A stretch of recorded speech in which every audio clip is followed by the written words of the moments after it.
नमस्कार दोस्तों, मेरा नाम है राहुल यादव और आप सभी का स्वागत है आज की स्पेशल वीडियो में।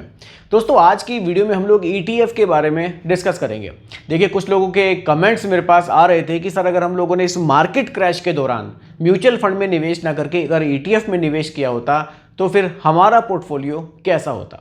कुछ लोगों का एक बेसिक सवाल भी था कि ETF क्या होता है, ये म्यूचुअल फंड से कैसे अलग होता है। तो काफ़ी सारी एक मिक्स क्वेरीज थी, तो हम लोग आज की वीडियो में बिल्कुल ETF पर बिल्कुल डिटेल में डिस्कस करेंगे।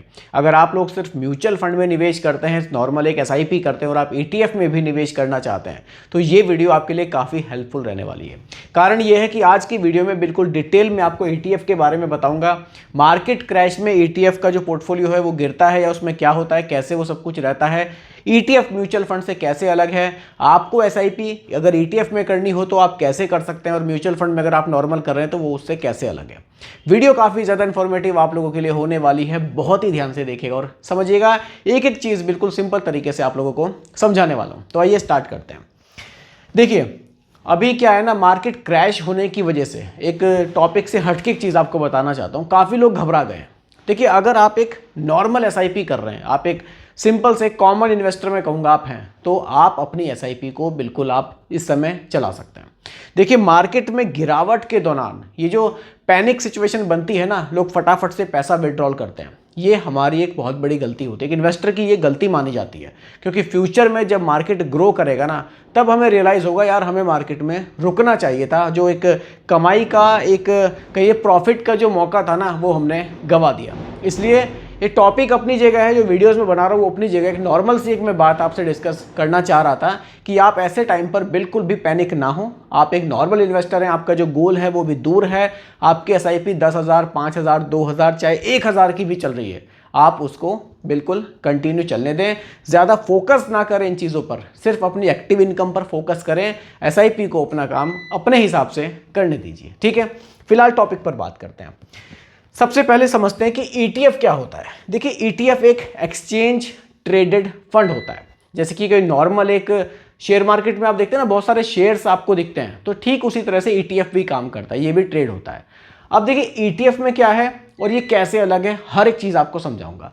जैसे कि आप नॉर्मल एक म्यूचुअल फंड में आप पैसा डालते हैं ना, तो म्यूचुअल फंड में क्या होता है, जैसे कि आपने निफ्टी 50 म्यूचुअल फंड में पैसा डाला, तो वो भी टॉप की 50 कंपनियों का एक कह लीजिए एक आपको पैकेट मिल रहा है, उसमें आप पैसा निवेश कर रहे हैं।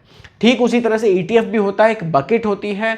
जैसे कि निफ्टी 50 ETF है, या फिर आप कह लीजिए बैंक में जो बैंकिंग सेक्टर का जो ETF है वो भी आपको देखने को मिलता है। तो यहाँ पर आप कह लीजिए आपको बहुत सारी कंपनीज ना एक बकेट में मिल रही है। उसकी एक जैसे म्यूचुअल फंड में NAV होती है, ठीक उसी तरह से इसमें भी NAV होगी। तो आप थोड़ा सा पैसा निवेश करके बहुत सारे स्टॉक्स में एक साथ पैसा निवेश कर सकते हैं, ठीक है। ये होता है ETF। म्यूचुअल फंड से अलग ऐसे होता है कि म्यूचुअल फंड में क्या होगा कि जब आप पैसा विड्रॉल करेंगे या पैसा इन्वेस्ट करेंगे तो NAV डे एंड की होती है। ETF में क्या होता है, क्योंकि ये ट्रेड हो रहा है, एक्सचेंज ट्रेडेड फंड है, तो यहाँ पर क्या होगा, आप जो इसका टाइम होता है मार्केट का, उसी टाइम में आप इसको खरीदते हैं, उसी टाइम में आप इसको बेचते भी हैं। जैसे कि नॉर्मल एक शेयर आपने खरीदा तो आप मार्केट टाइम में ही खरीदेंगे, उसी टाइम में बेच सकते हैं। ठीक उसी तरह से ETF भी काम करता है, मार्केट आवर्स के दौरान ही खरीदा और बेचा जाता है, ठीक है। ये सिंपल एक बेसिक हो गया कि ETF आखिर है क्या, ठीक है। देखिए, अब कुछ पॉपुलर ETFs पर बात करें। सबसे पहले निफ्टी 50 ETF आपको बताना चाहूँगा। ये टॉप की 50 कंपनियां इसमें आती हैं, उसका एक कह लीजिए एक बकेट है। टॉप की 50 कंपनियां उसमें हैं। जो पैसा आप इसमें निवेश करेंगे, टॉप की 50 कंपनियों में निवेश हो जाएगा। जैसी परफॉर्मेंस उन कंपनियों की रहेगी, वैसे ही रिटर्न आपको आपका निफ्टी 50 ETF बना कर देगा, ठीक है। बैंक निफ्टी ETF, ये बैंक जो है ना, उनका एक अलग से ETF बना दिया गया। भाई, बैंकिंग सेक्टर की जैसी परफॉर्मेंस रहेगी, ऐसे ही रिटर्न आपको यहाँ मिलेंगे। ETF क्या करता है, कभी भी जो उसका बेंचमार्क है, जैसे कि निफ्टी 50 ETF है, ये इसको बीट नहीं करेगा, ये सिर्फ इसको ट्रैक करेगा। जैसी परफॉर्मेंस टॉप की 50 कंपनियों की रहेगी, ऐसे ही रिटर्न आपको देगा। मार्केट गिरेगी तो बिल्कुल इसके जो रिटर्न है वो भी गिरेंगे, पोर्टफोलियो आपका रेड हो सकता है। और जब मार्केट वापस से रिकवर होगा तो ये मतलब मार्केट के साथ ही चलेगा हमेशा। मार्केट गिर रही है तो ये भी गिरेगा, और मार्केट उठ रही है, रिकवर हो रही है, तो फिर ये भी रिकवर होगा। गोल्ड ETF भी है यहाँ पर। ये जैसे जैसे गोल्ड के प्राइस घटेंगे या बढ़ेंगे, ये भी उसी की तरह काम करता है। इसमें यह है कि कभी कभी ये मार्केट के ऑपोजिट भी आपको चलता हुआ दिखाई देता है। मार्केट गिरती है तो कभी कभी गोल्ड के प्राइजेस इंक्रीज होते हैं, तो ये उस कंडीशन में कई बार हमें बेनिफिट दे सकता है। ठीक है, ये कुछ पॉपुलर ETFs थे, तो इसके बारे में हम लोगों ने बात करी। ठीक है, अगला पॉइंट, यहाँ पर हम लोग अगले पॉइंट पर बात कर लेते हैं, मार्केट क्रैश के टाइम पर क्या होगा। देखिए, मार्केट क्रैश के टाइम पर क्या होगा, आपने अगर ETF में पैसा निवेश किया हुआ है तो सिंपल सी बात है, पैसा आपका स्टॉक मार्केट में जा रहा है, मार्केट में गिरावट आएगी तो बिल्कुल आपका ETF भी यहाँ पर गिरेगा। अगर आप देख रहे हैं कि मार्केट रिकवर हो रहा है तो जो पैसा आपका ETF में निवेश है वो फिर रिकवर होना स्टार्ट हो जाता है। सिर्फ यहाँ पर जो लोग कह रहे हैं ना कि भाई म्यूचुअल फंड में पैसा ज़्यादा गिर रहा है और ETF में कम गिर रहा है, ऐसा नहीं है। पैसा आपका टोटल स्टॉक मार्केट में ही निवेश है, स्टॉक मार्केट में गिरावट है, सब लोग देख रहे हैं, तो पैसा चाहे म्यूचुअल फंड में निवेश है चाहे ETF में निवेश है, गिरावट तो आपको यहाँ पर देखने को ज़रूर मिलेगी क्योंकि पैसा वही निवेश है। ठीक है, तो ये क्या करता है, अब मार्केट गिर रही है उठ रही है, ये अपने जो इसका बेंचमार्क है जहां आपने पैसा निवेश किया हुआ है, ये सिर्फ उसको ट्रैक कर रहा है, जैसे उसकी परफॉर्मेंस है उसी के हिसाब से आपको रिटर्न दे रहा है। ठीक है, अब यहाँ पर इन्वेस्टर की गलती को हम लोग समझ लेंगे, इन्वेस्टर की क्या गलती होती है। देखिए, गिरावट के टाइम पर हम लोग क्या गलती करते हैं, सामान्य से अगर गलती पर बात करूं, हम लोग सीधा पैनिक सेलिंग कर देते हैं कि भाई पैसा निकाल लो, कहीं हमारा पैसा बिल्कुल ही खत्म ना हो जाए, जीरो ना हो जाए। देखिए, अगर आपने निफ्टी 50 ETF में निवेश किया हुआ है, इंडिया की टॉप 50 कंपनियों का ETF है, तो आपको लगता है क्या ऐसी कंडीशन आ जाएगी कि इंडिया की जो टॉप की 50 कंपनियां हैं वो जीरो हो जाएंगी? भाई तभी तो आपका पैसा जीरो होगा ना, क्योंकि टॉप की 50 कंपनियों में पैसा निवेश है। तो ऐसी सिचुएशन कब आएगी वो आप खुद से भी आइडिया लगा सकते हैं। आज गिरावट का टाइम है, धीरे धीरे मार्केट रिकवर होगा, आने वाले 5 साल 10 साल में हो सकता है कि मार्केट बहुत बढ़िया परफॉर्मेंस आपको दे, तो आपको रिटर्न्स अच्छे मिल सकते हैं। लेकिन अगर आप इसी समय पर पैसा निकाल लेंगे तो फिर जो आपको फ्यूचर में रिटर्न्स मिलने चाहिए थे वो शायद आपको ना मिले। तो गलती हमारे से यही होती है कि हम गिरावट के टाइम पर पैसा निकाल लेते हैं और जब मार्केट में तेजी होती है हम फिर से इन्वेस्ट करने लगते हैं कि भाई पैसा इन्वेस्ट कर दो, अच्छे रिटर्न मिल रहे हैं। तो ये एक बहुत बड़ी गलती होती है, इससे हमें बचना है। SIP स्ट्रेटजी, आप ETF में सिंपल SIP भी कर सकते हैं, ये एक बढ़िया चीज़ है। मान लीजिए आपने 5000 की SIP की हुई है, जैसे कि मैंने वीडियो के स्टार्टिंग में भी आपसे बात की थी। आप एक नॉर्मल इन्वेस्टर हैं, SIP करके छोड़ दीजिए, हर महीने आपका पैसा इन्वेस्ट होता रहेगा, तो ये एक बढ़िया है। मार्केट गिरेगी तो भी इन्वेस्ट होगा, मार्केट उठेगी तो भी इन्वेस्ट होगा, तो एवरेजिंग का बेनिफिट आपको लॉन्ग टर्म में अच्छा खासा देखने को मिल जाता है। लेकिन अगर आप सिर्फ गिरावट के टाइम पर बंद करना और जब मार्केट में रिकवर होता है उस समय पर आप इन्वेस्ट करेंगे तो आप कभी भी इससे अच्छे रिटर्न्स नहीं बना पाएंगे।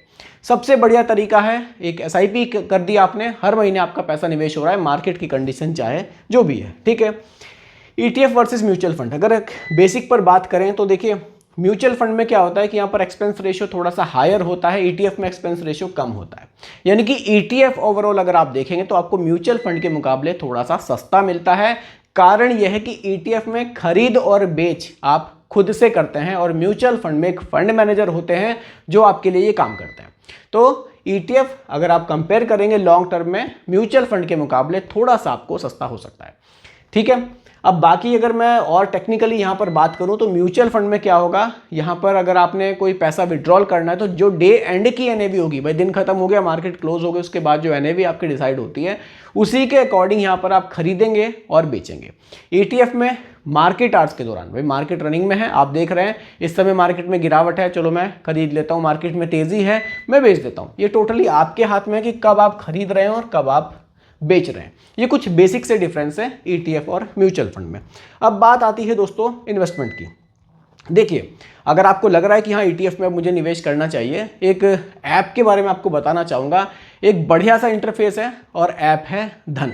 अगर आप धन ऐप को यूज़ करेंगे, उसका इंटरफेस देखेंगे तो आपको बहुत फ्रेंडली देखने को मिलेगा। अगर आप बिल्कुल बिगिनर हैं, स्टार्ट करना चाहते हैं, तो भी ये ऐप आपको काफ़ी पसंद आ सकता है। इसमें काफ़ी बढ़िया बढ़िया ऑप्शंस आपको देखने को मिल जाते हैं। जैसे कि आप ETF में अगर स्पेशल इन्वेस्ट करना चाहेंगे तो वो भी आपको ऑप्शन मिल जाएगा। ETF की परफॉर्मेंस कैसी चल रही है वो भी आप इसमें देख सकते हैं। जो टॉप ETFs हैं उसको भी आप देख सकते हैं। तो काफ़ी अच्छे से आप इन चीज़ों को ट्रैक कर सकते हैं, इन्वेस्टमेंट अपना कर सकते हैं। सिंपल सा प्रोसेस है और सबसे अच्छी चीज़ ये है कि इसका जो इंटरफेस है वो आपको बहुत ही पसंद आने वाला है। तो अगर आप एक धन ऐप के थ्रू ETF में निवेश करना चाहते हैं तो लिंक आपको डिस्क्रिप्शन में मिल जाएगा, आप डाउनलोड कर सकते हैं और इन्वेस्टमेंट स्टार्ट कर सकते हैं। बाकी दोस्तों यही आज की वीडियो का टॉपिक मैंने आप लोगों के लिए रखा था। वीडियो आपको कैसी लगी कमेंट सेक्शन में मुझे ज़रूर बताइएगा। बाकी रिकमेंडेशन नहीं है, सिर्फ एजुकेशनल पर्पस वीडियो आप लोगों के लिए बनाई गई है। पसंद आई हो लाइक शेयर कीजिएगा, चैनल पर नए हैं सब्सक्राइब कीजिएगा। मिलते हैं जल्दी एक और नई वीडियो के साथ। धन्यवाद।